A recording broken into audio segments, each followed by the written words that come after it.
오늘 이제 PER을 할 건데 PER에 대해서 정확한 개념을 이해하시는 분들이 별로 없어서 항상 드리는 얘기지만 PER이 뭐야 라고 했을 때 정확하게 이게 뭐야 라고 이론적으로 외운 거 말고 정말 이 개념이 뭔지에 대해서 명확하게 오늘 시간을 통해서 이해하시고 넘어가는 기회가 됐으면 좋겠습니다.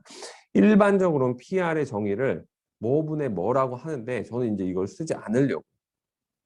왜냐하면 이렇게 공식처럼 외워버리면 이 PER은 어디에든 갖다 쓸 수 있는 아주 유용한 지표인데 이걸 단순히 주식 또는 기업을 분석하는 데 있어서 지표로만 또는 어떠한 외워야 되는 숫자로만 이렇게 기억한다라는 거죠.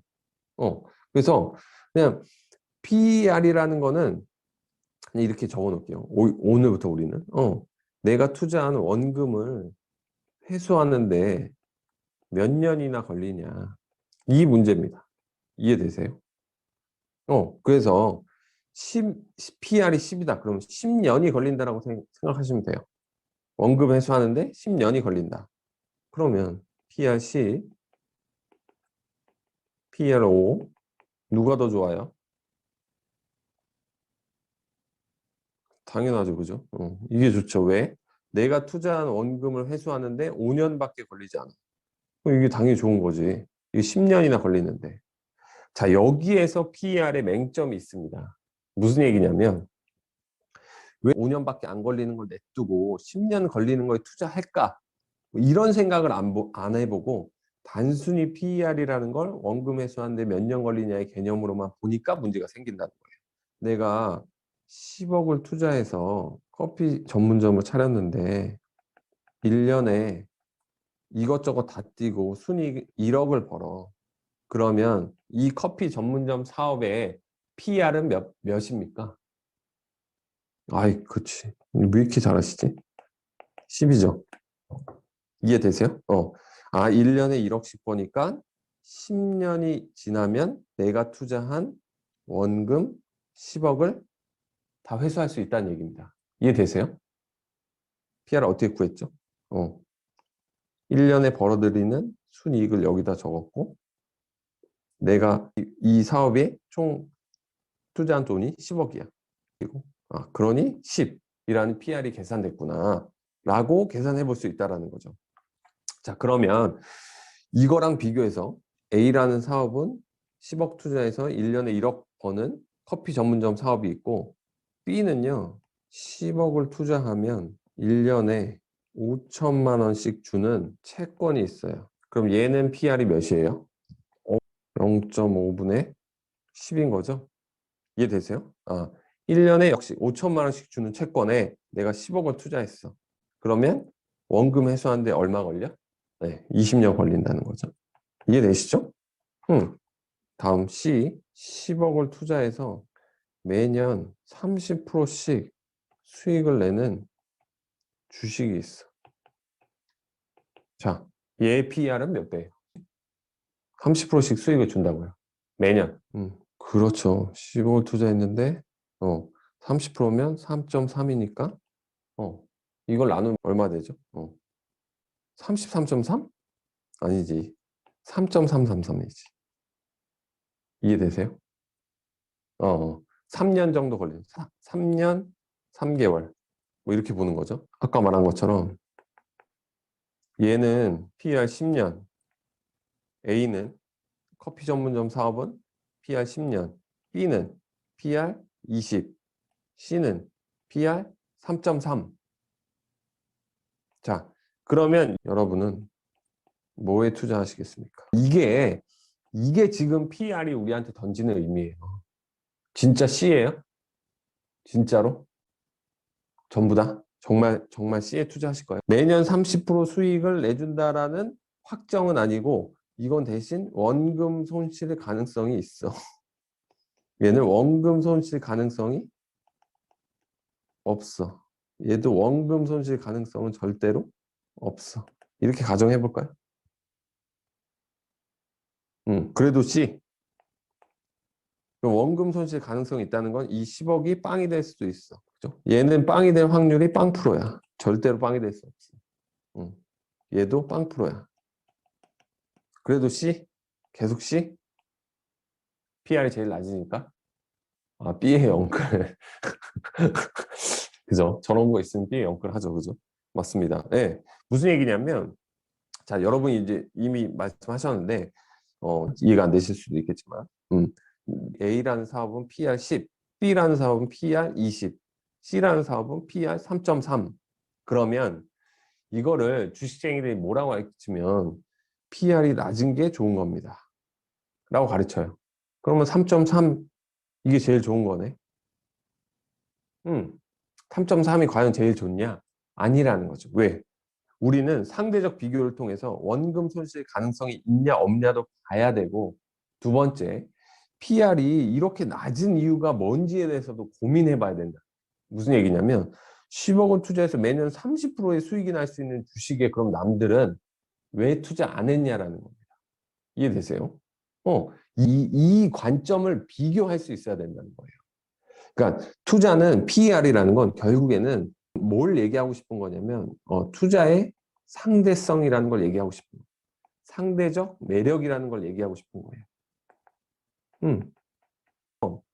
다시 얘기하면 모든 관점에서 비교하자면 아파트를 놓고도 비교할 수 있어요. 주식과 아파트, 그리고 채권, 모든 걸 다 비교할 수 있습니다. 서울에 20억짜리 반포 A 아파트 월세가 1년에 4천만 원을 받을 수 있어. 이거와 한국 주식시장 투자하는 거. 이거를 투자 매력으로 비교할 수 있어요.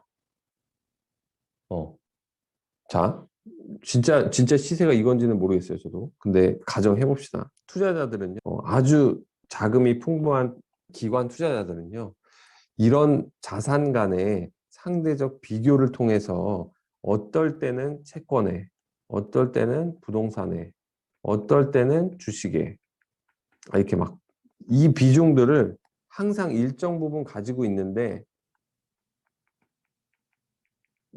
이렇게 막 줄이고 늘리고 한다는 거죠. 이해되세요? 이렇게 하는데 그 기준이 요거라는 거예요. 요런 걸 가지고 쓴다는 거예요. 자, 무슨 얘기냐? 서울에 반포 A 아파트를 20억 주고 샀는데 1년에 4천만 원을 월세로 받을 수 있어. 그럼 얘 PR은 뭐예요? 50년이죠. 그러면 지금 서울 아파트에 서울 반포 아파트의 PR은 50년이에요. 근데 한국 주식시장에 상장돼 있는 기업들의 전체 가격이 천조예요, 천조. 근데 한국 주식시장에 상장돼 있는 모든 기업들이 1년에 벌어들이는 이익이 100조예요. 그러면 한국 주식시장이 투자하는 PER은 몇이죠? 10이에요. 자, 한국 주식시장에 얼마를 투자하든 투자금을 회수하는 데는 10년밖에 걸리지 않아요. 근데 반포 부동산 사면 50년 걸려요. 원금 회수하는데. 근데 왜 사람들은 이걸 더 선호하죠? 이거보다. 아, 그렇지. 원금 손실, 리스크 헤지. 맞아요. 저는 안 된다고 생각합니다. 절대로.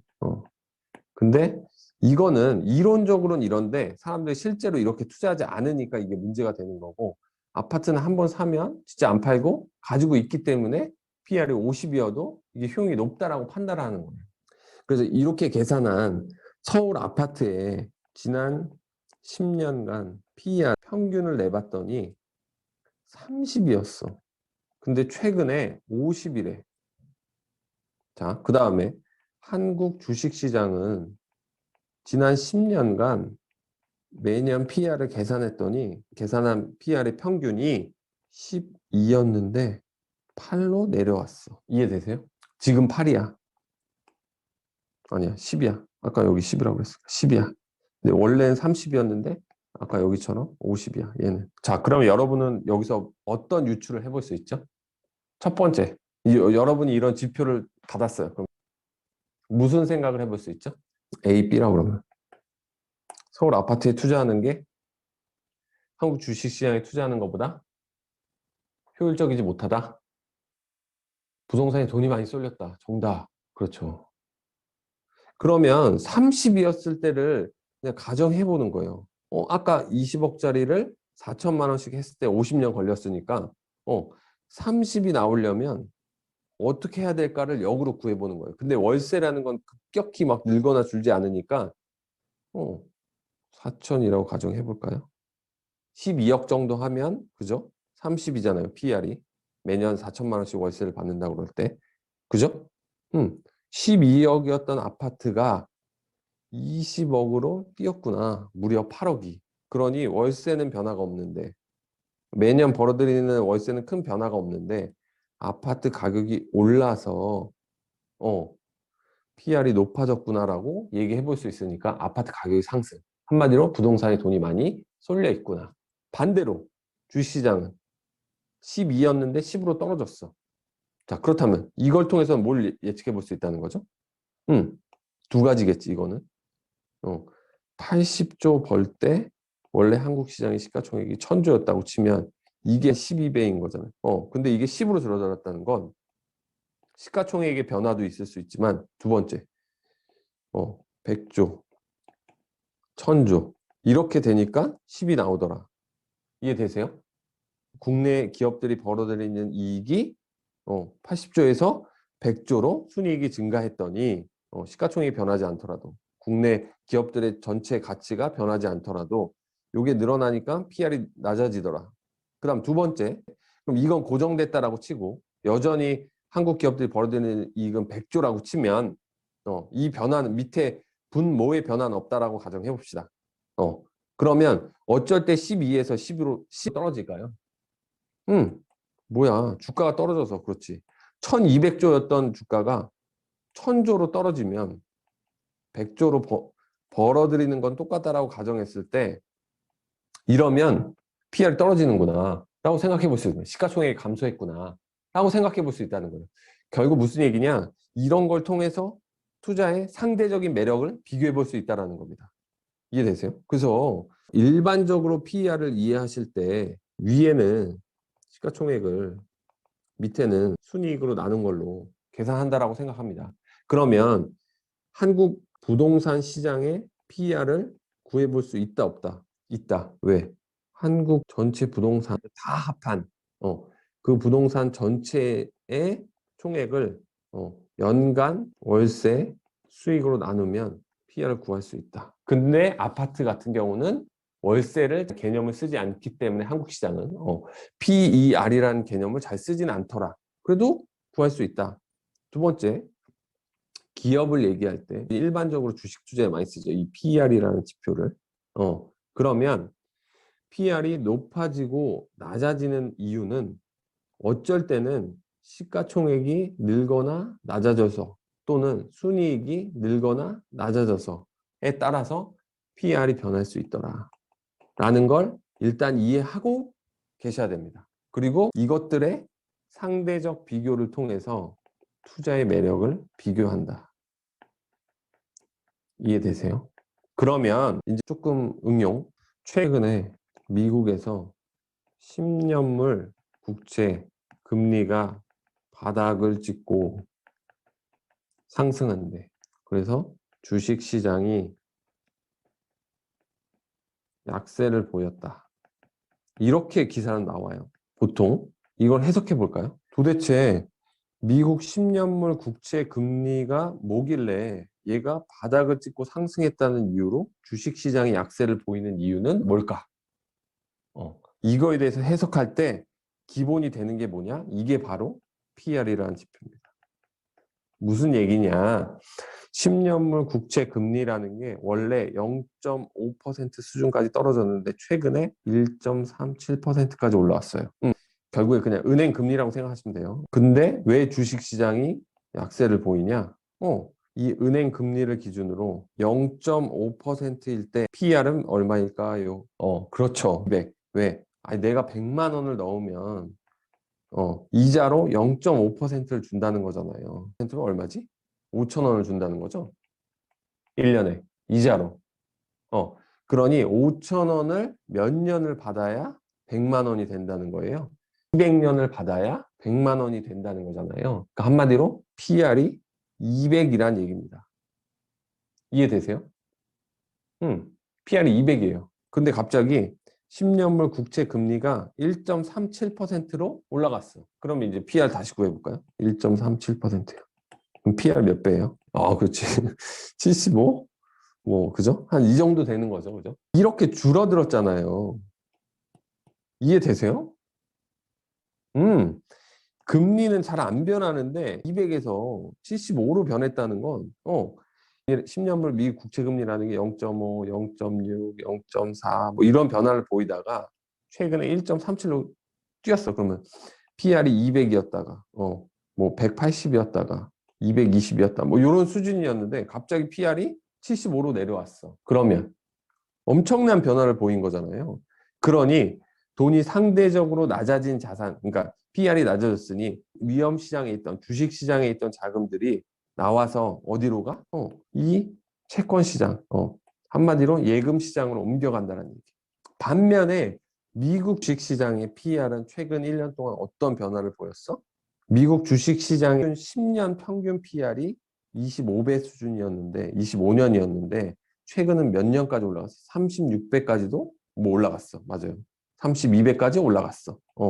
그럼 보세요.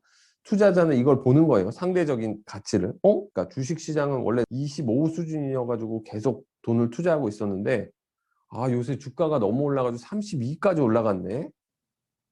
근데 은행 예금에 투자하는 건 평균이 200이었는데 요새 PR이 75로 낮아졌네. 라고 하니까 여기 있는 돈들을 빼서 어디로 옮겨?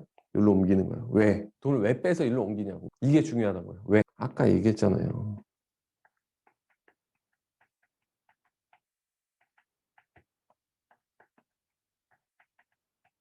뭐 이렇게 치자고요. 이렇게 하고 있었는데 이거 채권 기대 수익이 너무 좋아졌는데 주식은 기대 수익이 너무 낮아졌는데 라고 하면서 변화를 주는 거예요. 조금씩. 뭐 이런 식으로. 그러니 이걸 보고 투자자들이 왜 불안해? 야, 이렇게 되는 거 아니야? 라고 하니 이게 뭐에 영향을 미쳐요? 주식시장에 이른바? 팔고 나가는 거 아니야? 이해되세요?